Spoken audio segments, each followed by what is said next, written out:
آپ جانتے ہیں کہ جس دن رسول اللہ صلی اللہ علیہ وسلم کی ولادت ہوئی اسی دن آپ صلی اللہ علیہ وسلم اس دنیا سے رخصت بھی ہوئے۔ پھر سوال یہ ہے کہ میلاد النبی صلی اللہ علیہ وسلم پر ہمیں صرف خوشی منانی چاہیے یا اس دن کو غور و فکر کے ساتھ گزارنا چاہیے؟ آئیے قرآن و حدیث کی روشنی میں جانتے ہیں۔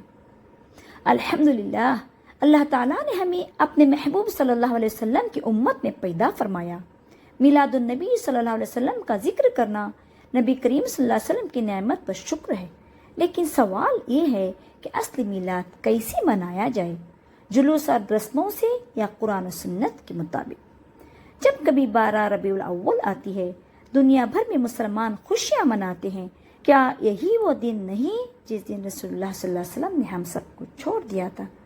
آئیے اس دن کے اصل پیغام کو سمجھنے کی کوشش کرتے ہیں۔ اللہ تعالیٰ قرآن میں فرماتا ہے وَمَا أَرْسَلْنَاكَ إِلَّا رَحْمَةً لِلْعَالَمِينَ، یعنی رسول اللہ صلی اللہ علیہ وسلم کی آمد تمام جہانوں کے لیے رحمت ہے۔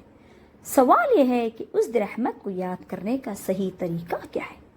الحمدللہ رب العالمین والصلاة والسلام علی سید المرسلین محمد صلی اللہ علیہ وسلم۔ ربیع الاول کا مہینہ مسلمانوں کے دلوں میں ایک خاص مقام رکھتا ہے، کیونکہ اسی مہینے میں اللہ تعالیٰ نے اپنے محبوب رسول محمد مصطفیٰ صلی اللہ علیہ وسلم کو اس دنیا میں بھیجا۔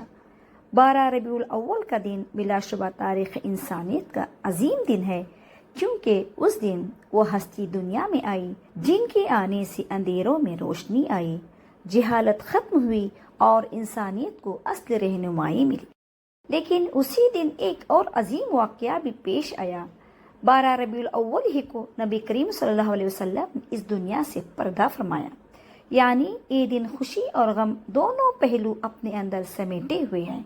خوشی اس بات کی کہ اللہ تعالیٰ نے ہمیں اپنی سب سے بڑی نعمت عطا کی، اور غم اس بات کا کہ اسی دن ہم اپنے نبی صلی اللہ علیہ وسلم سے بظاہر جدا ہو گئے۔ یہی وجہ ہے کہ میلاد النبی صلی اللہ علیہ وسلم کو سمجھنے کے لیے ہمیں دونوں پہلو سامنے رکھنے ہوں گے۔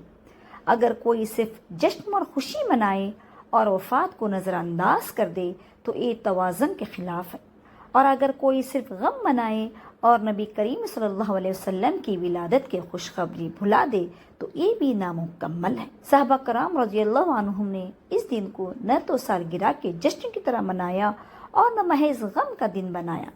وہ اس دن کو اللہ تعالیٰ کا شکر ادا کرنے، نبی کریم صلی اللہ علیہ وسلم کی نعمت کو یاد کرنے اور اپنی عملی زندگی کو سیرت کے مطابق ڈھالنے کا ذریعہ بناتے تھے۔ صحیح مسلم کی حدیث ہے کہ رسول اللہ صلی اللہ علیہ وسلم پیر کے دن روزہ رکھتے تھے، اور جب پوچھا گیا تو فرمایا اسی دن میری ولادت ہوئی اور اسی دن مجھے نبوت عطا ہوئی۔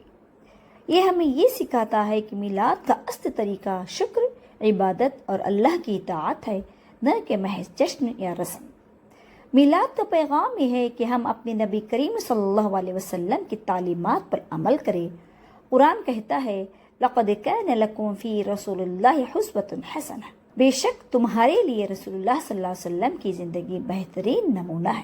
تو ہمیں دیکھنا ہوگا کہ میلاد کے موقع پر کیا ہم واقعی اپنی زندگیوں میں جھوٹ، دھوکہ، بے ایمانی اور گناہ چھوڑ رہے ہیں؟ کیا ہم نماز قائم کر رہے ہیں؟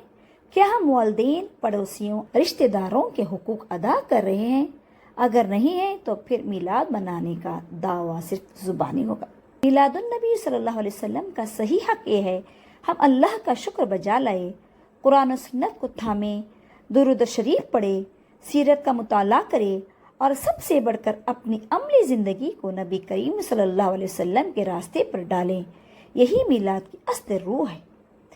آخر میں یاد رکھے کہ میلاد نہ صرف خوشی کا دن ہے، نہ صرف غم کا، بلکہ یہ دن ہے عمل کا، شکر کا اور سنت کی پیروی کا۔ اللہ تعالی ہمیں نبی کریم صلی اللہ علیہ وسلم کی سچی محبت عطا فرمائے اور ان کی تعلیمات پر چلنے کی توفیق دے۔ آمین۔